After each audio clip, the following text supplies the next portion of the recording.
Hey folks, Polytopia John Madden here with another Polytopia match online. Today's match is the Custard of Conquest. Weird naming, but it is a glory match between myself as Bardur, and my opponent also as Bardur. So, glory match is the first to a certain number of points.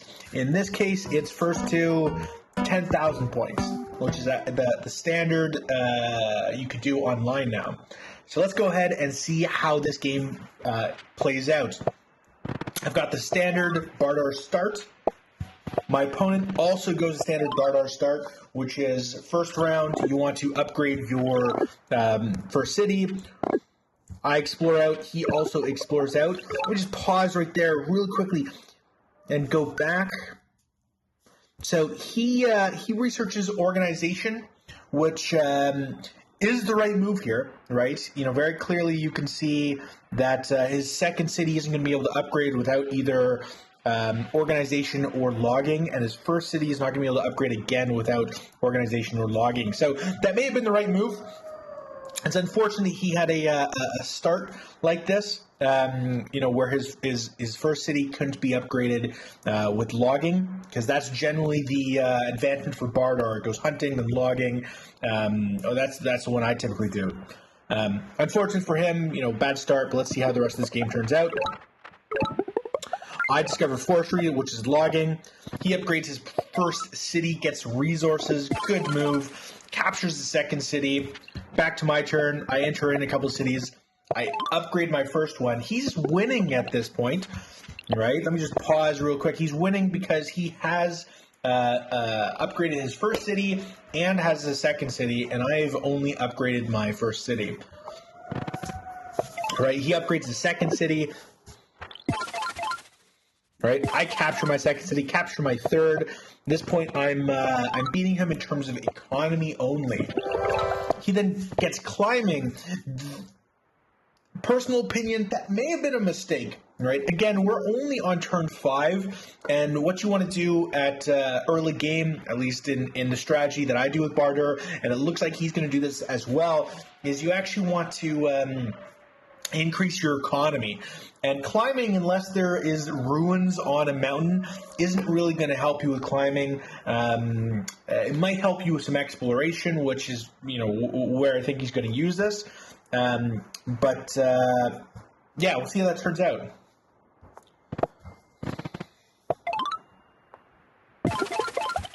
Now he discovers forestry. Back on my turn. Upgrade that second city.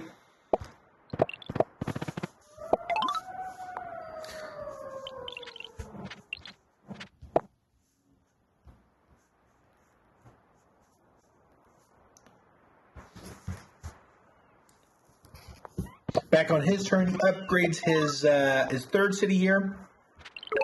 I'm doing some more exploring. I discover mathematics. Go for the population growth. I always go for the population growth. He discovers mining. So this is where I'm going to eat my words. In a few rounds ago, I said it was probably a mistake that he discovered climbing. You need climbing to get mining. It looks like 2 of his locations have a right here, and then the one down here have mountains that you can mine. Right, so he's going to probably need that to upgrade his capital, and then down here he definitely needs that because there's not enough. He'd have to get a port here or a port here to upgrade this. So mining may have been the way to go. Hopefully this pays out when he looks at what's available here, because there's only those 2 spots and about to be that third spot here available to actually be mined. Again, let's see how this plays out later, but it looks like I might get my words there.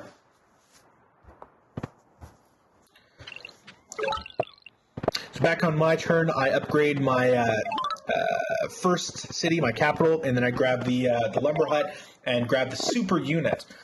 Again, this is actually my general strategy for Bardur. All right, let me just pause here super quick and go back. Again, if you're Bardur, right, and this is not the only strategy you could do, but you already get hunting off the bat. You can upgrade, get some early stage econ with hunting, and then you can get forestry pretty quickly after that.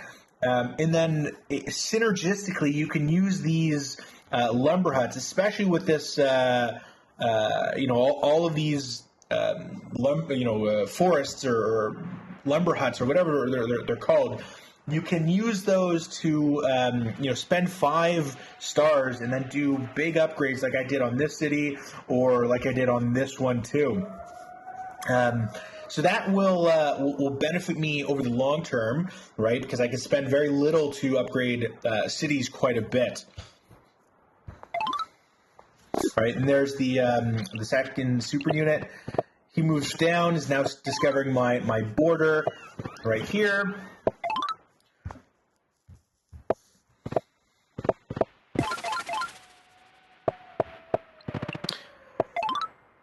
Goes for the super unit, it's a good move. So at this point, I discover roads and riding, because it looks like here I'm going to plan on moving up this way, or moving in further this way. But I can also use roads to connect all my cities. And considering we're only on turn 9 right now, and I have this score, I may just be trying to go for a score win versus a military win where it captures his stuff. So looks like roads may end up giving me a net positive. So let's see how that actually turns out in the points. Capture this city over here. Upgrade this city way up here in the north. Goes back to his turn. He upgrades this recently captured city. Right. Discovers fishing. Let me just pause that real quick. So there's not a lot of fishing options. I don't know if that was the best move. There's this fishing spot here, which will give him 2 points. And then with these 2, there's 3 points. And then he's kind of stuck at that position, right? So it actually may have made more sense to, rather than get fishing, to grab the smithery. Capture these 2 here, go for a smithery. Smithery may have been cheaper. It also would have given him an option of a new unit. But there's not a lot of econ options on fish. Now, he may be going the port option, so it could be a longer term play. We'll see. But I think in the short term economic option, that wasn't a good move, right? And let me just pause for a second here. So he upgraded, or he's in the middle of upgrading this city, but that's not what I want to point out. What I do want to point out is that he, right here, if I scroll back a little bit, there you go. So he, I think he's going to put something down right here and then get the fish. Now, this is actually just wasting money. Unless you can upgrade your city fully, right? In this case, this city, it doesn't actually make sense to spend any resources to partially upgrade it.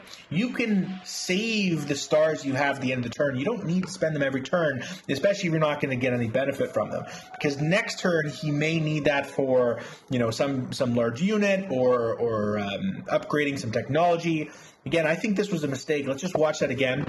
So he upgrades with the, let me just pause if words are difficult. He upgrades with this, and then he gets the fish. Again, mistake. I think that, that's going to cost him later on. And then, like I mentioned up here, he's just going to upgrade super quick. Let's just watch that play out. He upgrades, goes for the workshop. I now, at turn 10, get climbing, which, because we're at turn 10, I'm getting 23 stars per turn. About to make that 24.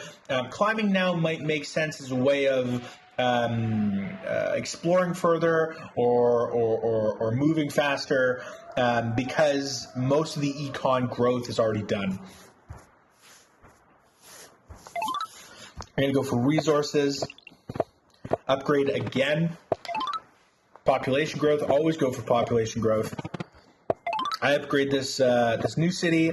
I upgrade a third time on the city up here. Go for the super unit. Let me just pause super quick and just mention something. So we're now on turn 10, and the North Star for Bardur economy is by turn 10 hits 30 stars per turn. So I'm getting 27 stars per turn. So I think I'm at a bit of a disadvantage. He might be winning this round. But when it goes to his turn, what you're going to see is that he's getting 22 stars per turn. If you notice that right up here up at the top, he's getting 22 stars per turn. This is a 5-star difference by turn 10. It may not seem like a lot, but as the game progresses, that gap is just going to get larger and larger.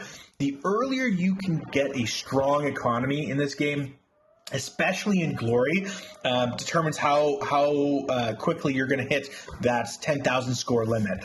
So let's see how he plays the rest of his turn out. Discovers sailing, which makes sense. Let me just scroll back. It's sailing, like I mentioned a few turns ago.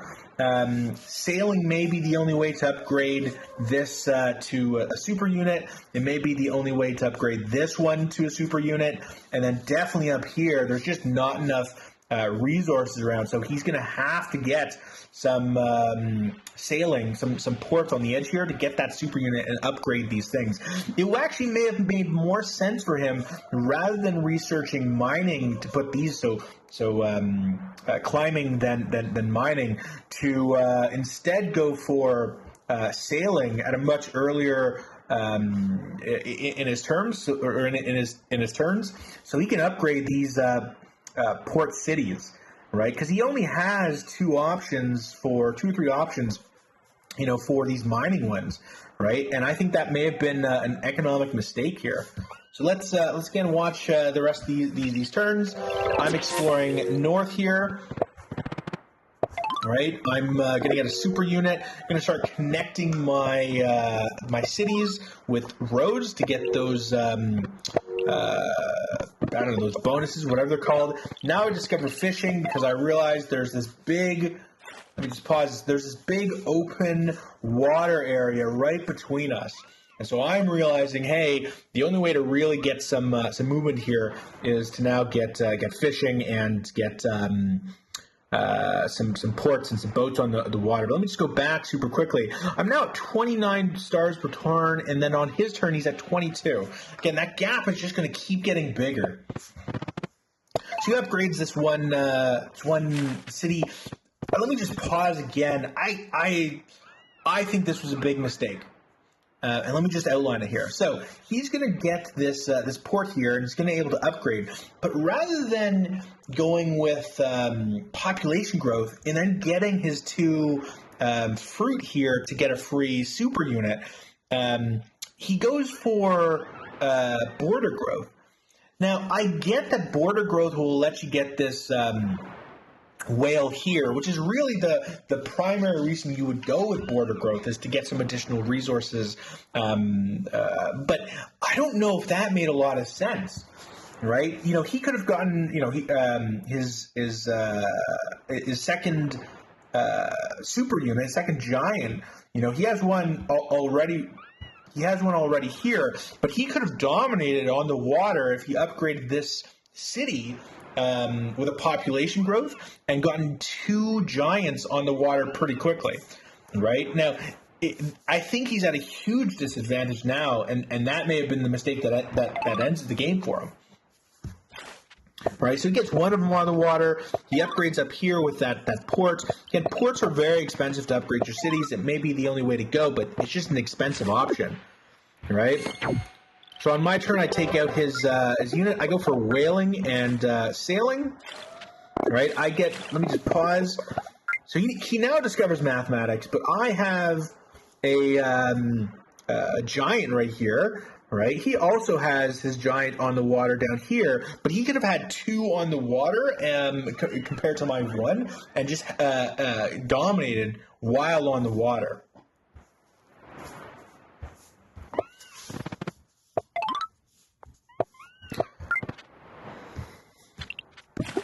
So I go for navigation. I'm going to get those battleships. I'm up here. I upgrade the newly captured city. It's back on his turn.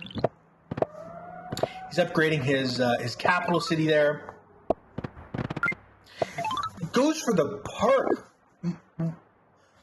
I don't understand that, and I think especially I guess he's going for his score and maybe trying to upgrade the score, but it doesn't look like he's going to have enough spaces or enough cities to get the points. Right? He's going to have to capture some of my cities in order to get the points he needs. Like you can see up here. Right, he hasn't seen anything else up here, but unless there's something, there can't be something here because there's deep water here. So he would have to come all the way around to something over in this area in order to capture another city, in order to even get the points to win this game. So going for parks only really makes sense when you're in the 8,000 score to get you over the hump to win the game. But we're only halfway into this, and he's going for parks. That may have been an early mistake. So he then attacks me down here, enters the capital. I destroy his unit immediately, move some units in, and then this is like I mentioned this right here. So I'm able to now, I'm getting 32 stars per turn. I'm able to get boats on the water pretty quickly and upgrade them to battleships. And I was able to upgrade this Giants to a battleship, and now effectively I'm able to own this entire area with this water. Anything he puts on the water, like this is going to be destroyed next turn. He may be able to get another one there, but at each turn, I'm just going to destroy whatever he puts on the water. So, a few turns ago, I mentioned this particular city not doing population growth. And we're now seeing the impacts of that, what I see as a mistake. Let's keep watching. So I upgrade this one up here. I capture this one in the corner and upgrade that as well. It's back to his turn. He's going to upgrade this border city. Let's go for a super unit. Great. He moves his giant closer to my city. I start attacking him. Right. I destroy his units on the water there. Upgrade this city over here. Go for the super unit. And then I upgrade this city again. I have another super unit. Now, let me just pause real quick. I just want to point out, my score is higher than his. But again, right now, I'm not really concerned about getting my score over the finish line, right? You should only really be concerned with scores once you get 7,500, 8,000. Because that's when you're down to the finish line where you could get 2,000 points in a turn, right? Anything before that is short-term thinking. I'm going to go for the resources because I always go for the resources. Upgrade this city again. Population growth. Back to his turn. He's going to upgrade this city up here. Again, I don't know if that was the right move. He doesn't have whaling as technology, so this whale over here he's not going to be able to get the points off of it. But also, if he went with population growth on this city, it would only cost 10 more stars to upgrade and get a super unit. Right? I think this may be my personal opinion, but. You should almost always go with population growth. Almost always. Let's keep watching. So, back on my turn, I destroy his units on the water. Put another giant. Let me just pause that real quick in case you miss it. I put another giant on the water. The turn after that, I'm going to upgrade this. And then this entire area, this corridor here, there's going to be nothing he's going to be able to put on the water and keep it for more than a turn. Right, so at this point, it's basically game over. Let's just watch the rest of it. I kill his giants, get another super unit, of course. Start upgrading these cities around the outskirts. Back to his turn. He upgrades it, grabs a super unit. Good for him. Gets whaling. That's actually really good. I'm happy he got some results out of these whales. That was one was here and one was up here. maybe he gets the water bonus after whaling, but at this point it may be too late. It's turn 16 and he's only getting 31 stars at this turn, right? My economy just might wump him. So let's keep watching. He connects all this stuff via roads. Back on my turn, I move my units up, kill everything he has on the water, so there's no advantage now. What do I do? Start upgrading some cities, get some more super units. All of these are going to go on the water. Back on his turn, he's upgrading as fast as he can. He's going to get a super unit. He's not going to get a super unit. He's going to get a park. It's game over at this point. He needs to get some stuff on the water that could fight. This is a deadly combo. So anything he puts on the water at this point can be destroyed in a turn unless it has a defensive buff. So that's either super units, that's defenders. It could be swordsmen, even though they're a little more expensive than defenders. But he needs to get those on the water and get them upgraded and potentially get that water bonus. I know it's a glory game, but this he's not close enough to winning to be concerned about parks. So he hits me with a catapult. I start attacking his giants. Move some more giants on the water. Get another super unit. I've just captured this one over here.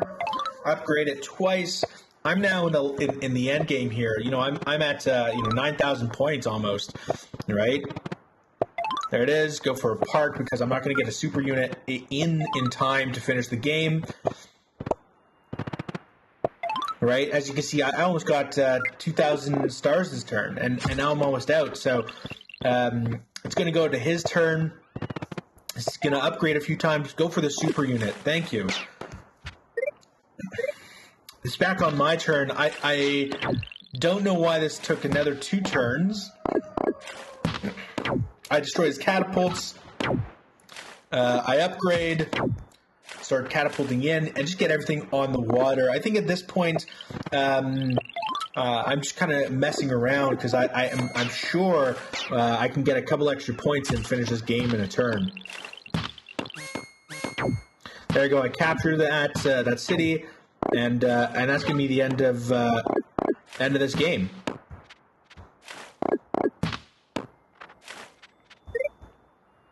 All right, it's his turn. He does catapult, doesn't even move them, and that's game over. I'm going to destroy this thing here.